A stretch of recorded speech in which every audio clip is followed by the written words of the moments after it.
Yo soy Santiago Ríos y hoy en Red Región de 95.9 Cámara FM hablaremos con esa persona que se atrevió a hacer software. Se trata de Juan José Mejía, gerente general de Ilimitada.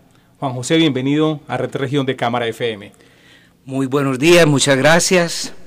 Pues muy contento de estar con ustedes y con toda la radioescuchas, las personas que tienen la amabilidad de compartir con nosotros este programa. ¿Cómo empezaste esa gestación de empresa? ¿Qué pasaba tanto como observador del mercado para decir aquí hay una oportunidad de crear empresa, como en tu parte personal? ¿Qué te impulsaba a esa creación de empresa? Mira, yo había durante la época universitaria empezado a trabajar en Coltejer, en el departamento de sistemas. De hecho, mi primer trabajo era ponerle papel a las impresoras. Pero me dio la oportunidad de estar cerca de uno de los centros de cómputos más grandes que había en este país, y por eso la computación para mí no fue lejana desde el punto de vista de su uso, y empezó a interesarme. Por una eventualidad de la vida, salgo de Coltejer a una empresa nueva. Esa empresa entra en quiebra en la crisis del 80, financiera, famosa, del grupo El Águila, del grupo del Banco de Colombia. Ajá. Todo eso, y el Grupo Gran Colombia, sí, el señor Mikkelsen, sí, todo eso, y muchas empresas quebraron, entre ellas la que yo estaba trabajando, y finalmente resulté como profesor de hoja de cálculo en un club de computadores que hubo en el Centro Comercial San Diego que se llamaba Data Club. En ese momento yo había caído muy bajo. Yo, que era un ingeniero de sistemas pupilo de la Universidad de AFIT, que trabajaba en Coltejer, uno de los centros de cómputos más grandes de Colombia, estaba de profesor de hoja de cálculo de un computador personal de la época, que eran máquinas vistas como juguetes, y dentro del prestigio o categoría que podíamos tener los ingenieros de sistemas, yo había llegado al punto más bajo de mi vida, pero necesitaba el trabajo para vivir. Entonces, pues yo me di a entender y a estudiar lo que era la hoja de cálculo, VisiCalc en particular. Eso era desconocido totalmente en nuestro medio, y tuve la fortuna de capacitar allí a muchos de los ejecutivos más importantes que había en la ciudad de Medellín. Porque la hoja de cálculo, Santiago, si me lo permites, la hoja de cálculo para mí es el eslabón perdido, es lo que permite que las computadoras personales sean vistas como herramientas de negocios, porque los ejecutivos, los que mandan, los que calculan, los que tienen el poder en las empresas, vieron en una hoja de cálculo la posibilidad de hacer simulaciones, presupuestos, proyecciones, escenarios, alternativas de solución, los famosos what if. ¿Qué nos pasa si cuando al computador personal, que era básicamente una máquina de escribir o una máquina de juegos, se le dota de una hoja de cálculo, empieza a verse como una herramienta empresarial, y de ahí, y alguien podrá medirlo algún día y a lo mejor ya lo tienen medido, empieza la demanda de estas máquinas en las empresas, y la demanda genera volumen, el volumen genera dinero, y comienzan los desarrollos y comienza esta explosión exponencial, permítanme dos palabras tan parecidas, porque es una explosión exponencial lo que ha sucedido en estos 20 años.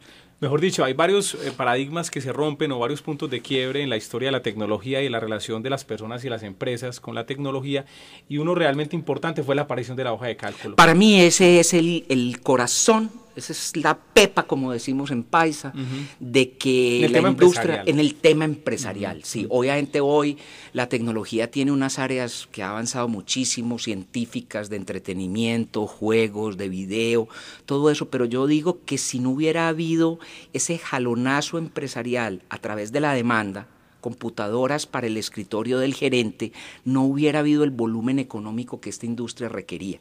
Entonces, desde ahí, desde ese momento, un joven ingeniero de sistemas que trabajó con computadores grandes, que la vida lo llevó a trabajar con computadores chiquitos, que era caer bajo, vuelvo y repito. ¿Por qué caer bajo si técnicamente tenías el conocimiento en un mercado donde poca gente tenía ese conocimiento? ¿Por qué sientes que caíste bajo? Era cuestión más del momento, era como algo, tal vez tenga mucho que ver con el ego, con el prestigio personal. Ego de juventud. Ego de juventud, sí. Era más bien visto un profesional que trabajaba en computadores grandes que un profesional que trabajaba en computadores chiquitos, por decirlo así. Quiero volverme un poquitico para entender antes de ese momento, pero simplemente el tema en Coltejer, ¿cómo era ese computador grande? O sea, ¿qué era lo que pasaba allá adentro? ¿Cómo era un centro de cómputo en una empresa de estas? Un centro de cómputo en una empresa de estas es como algún día lo vimos o no lo imaginamos, más las personas más mayores que los más jóvenes de hoy. Eran metros cuadrados de piso falso, o sea, era una superficie gigante, donde había gabinetes y gabinetes y gabinetes de tarjetas y circuitos. El piso falso era porque había tantos cables que iban por debajo y además había unas temperaturas, o sea, esos cuartos eran muy fríos y normalmente lo único que existía para comandar ese computador, no existían las pantallas, las terminales, no. Lo único que había era una máquina que leía unas tarjetas perforadas y luego de leer las tarjetas, cada programa era un conjunto de tarjetas, el computador procesaba la información y la única forma de mostrarnos el resultado era imprimiéndolo. Además, el único medio de almacenamiento eran las cintas, entonces era normal ver cientos de metros cuadrados de área, un cuarto completamente frío, un señor al lado de la máquina que lee las tarjetas y una cantidad de gabinetes, unos con circuitos y otros con unas cintas que iban avanzando en la medida que iban guardando la información. No había discos duros todavía, eso era un lujo en ese entonces. Y la única forma de ver el resultado de la operación era la impresión. Entonces, como ves, sucedía mucho tiempo entre que se concebía una idea, se programaba, se llevaba las tarjetas, se ejecutaba, se veía el resultado para volver a empezar el ciclo hasta que todo estaba bien. Cuando decías que eras el encargado del papel en la impresora, no era un trabajo tan aparentemente trivial como lo es hoy, sino que era complicado precisamente por eso, porque había que leerlo. Además porque había 4 impresoras que eran de altísima velocidad. Normalmente los informes se imprimían en original y 2 copias. Alimentar estas impresoras con las toneladas de papel que imprimían, recibir los informes al final y separarle el papel carbón a los originales para luego hacer la distribución hacia las diferentes áreas de la empresa. Te quería complementar un detalle: un departamento de sistemas de ese entonces tenía 4 grandes áreas muy definidas, que eran los digitadores, quienes perforaban las tarjetas. Eso era un departamento de 50 personas, en unas máquinas especiales para eso. Lo otro eran los programadores, que hacían los programas. Lo otro se llamaba la mesa de control. La mesa de control se encargaba de recibir los informes de la impresora y revisar que estuvieran buenos. Y lo otro era el área de operación, que era normalmente 1 o 2 personas por turnos quienes manejaban el computador. Entonces era toda una complejidad entre cargos y responsabilidades porque los procesos eran muy lentos. ¿Qué tal? Bueno, volvamos ahora con el tema de la hoja de cálculo. Entonces, cuando te diste cuenta, ¿cómo descubriste el potencial que podía tener la hoja de cálculo? ¿Cómo se asocia esto con la creación de Ilimitada? Bueno, en esa época yo ya estaba graduado o recién graduado. Había hecho una primera aproximación a ser empresario con uno de mis compañeros de universidad. Él no había terminado en la Universidad de AFIT, sino que él se fue a estudiar a los Estados Unidos.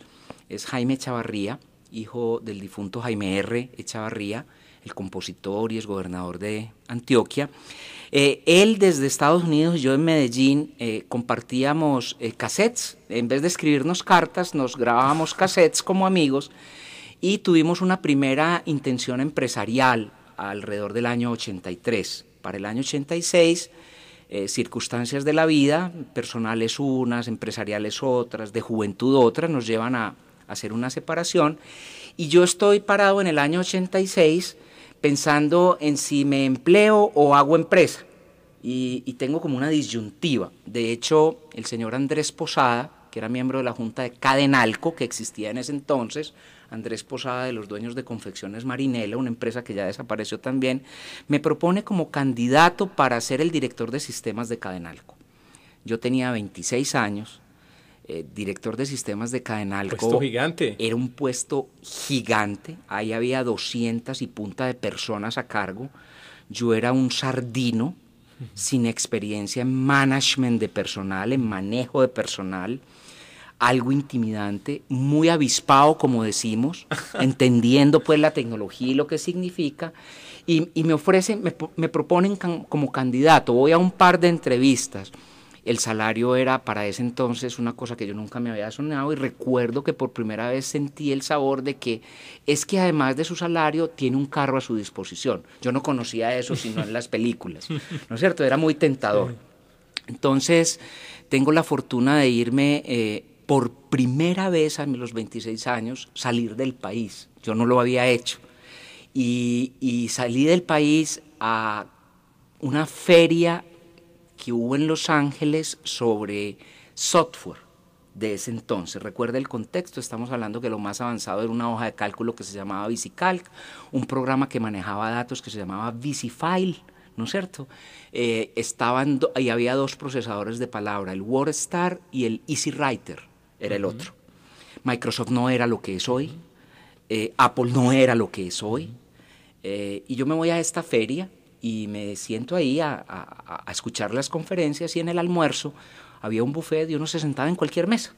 Y entonces yo estaba ahí sentado cuando vi un señor barbadito con una mochila muy parecida a las arahuacas que vemos nosotros por aquí. Yo recuerdo él con unos zapatos, con chanclas y medias, sí, recuerdo la foto. Pues tengo la foto en mi cabeza y yo converso con este señor un rato, y en medio de la conversación descubro que yo estaba sentado al lado de Dan Bricklin. Dan Bricklin fue el inventor de la hoja de cálculo VisiCalc. Y esto fue para mí el insight, no sé cómo se dice, como el caer en cuenta, el realizar dentro de mí algo. Y es lo siguiente, yo le pregunto al señor Bricklin, apenas sé quién es él, yo me sentía como curita de vereda al lado del Papa. Para mí, porque es que Santiago, la estructura de datos, si invito a los oyentes y a ti a imaginarse qué hay detrás de una hoja de cálculo allá adentro. Una matriz llena de celdas donde cada celda es una fórmula y en cada celda puede relacionarse todas las otras celdas. O sea, la estructura de datos. Piensen en una hoja de cálculo como un edificio. Imagínense cómo son las columnas, los corredores, las vigas, los pasadizos, los ascensores, las conexiones que hay en esa hoja de cálculo. Eso desde el punto de vista de ingeniería para mí es una obra de arte. Pues si eso fuera un edificio físico sería hermoso y gigantesco y superfuncional, ¿no es cierto? Sería pues una cosa descomunal, una cosa inconmensurable. Y a este señor se le había ocurrido en la cabeza. Y yo lo tenía ahí a mi lado y yo le pregunto, señor Bricklin, ¿usted con qué trabaja? Y él me dice, yo trabajo en un IBM AT con lenguaje Pascal. ¿Pero alguien te dijo que era él? ¿O? No, nos presentamos. Obviamente, como yo era experto en VisiCalc en Colombia... ¿Ya sabías quién era él? Sí, claro, yo ya sabía quién era el nombre. Claro, yo ya sabía quién era él, pero yo no lo reconocí. Sí. ¿No es cierto? Solo cuando me dijo que era Dan Bricklin, yo le dije, ¿usted es el de VisiCalc? Y me dijo, sí, ¿no es cierto? Y entonces yo le pregunto, ¿usted en qué trabaja? Y él me dice, yo trabajo en lenguaje Pascal, que es un lenguaje de programación, con un computador IBM AT. Era un Advanced Technology. Era un computador que había de último modelo en ese año, 86. IBM AT, lenguaje Pascal. Yo solo cuando regresaba a Colombia caí en cuenta de que Juan José Mejía de Medellín, más concretamente del estadio de la 49B, ahí todavía vive mi mamá, yo también tenía un IBM AT y yo también trabajaba en Pascal.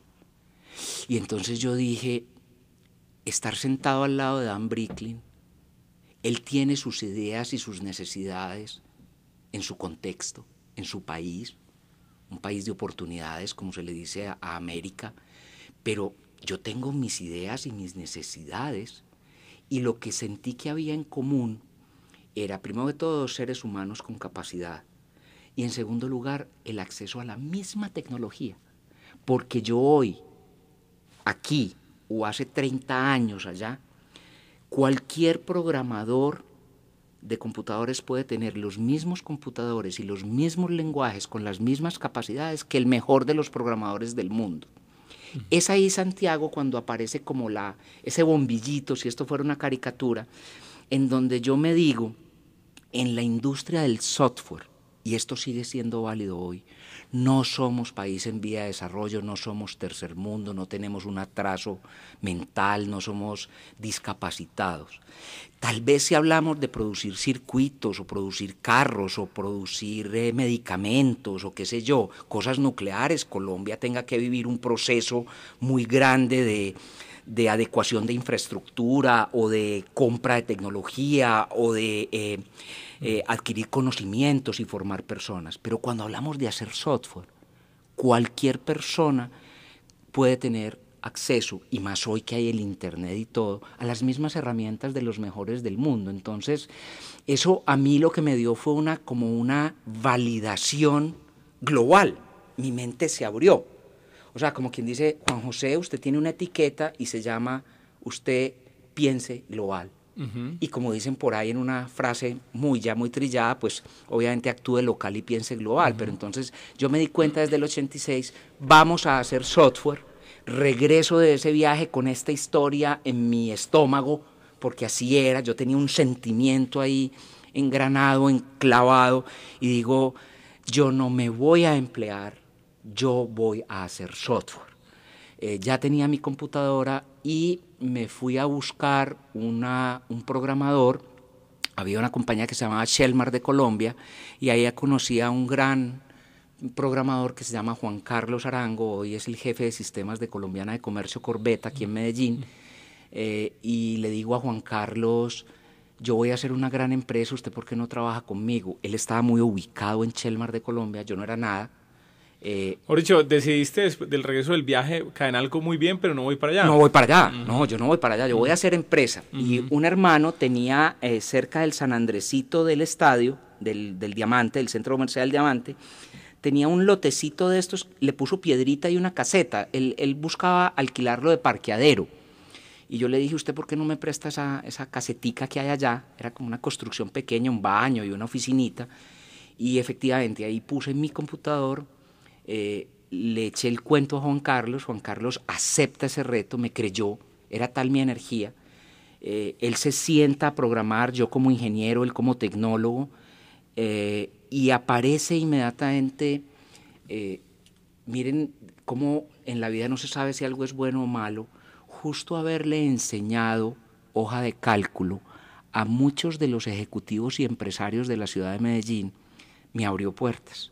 Inmediatamente dije... Cuando caíste tan bajo, resultó siendo el mejor networking. Lo mejor networking del mundo, porque inmediatamente de Colombiana de Comercio, estamos hablando de don Jaime Arango, el administrador general, me llaman y me dicen, venga, háganos un sistema de inventario para el manejo de las telas de fabricato que Colombiana de Comercio gestiona.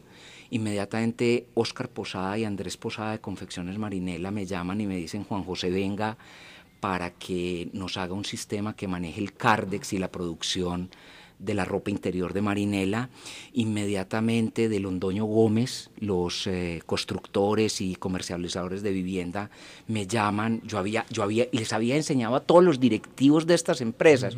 Y entonces a la vuelta de 3 meses, Santiago, yo tenía 4 clientes.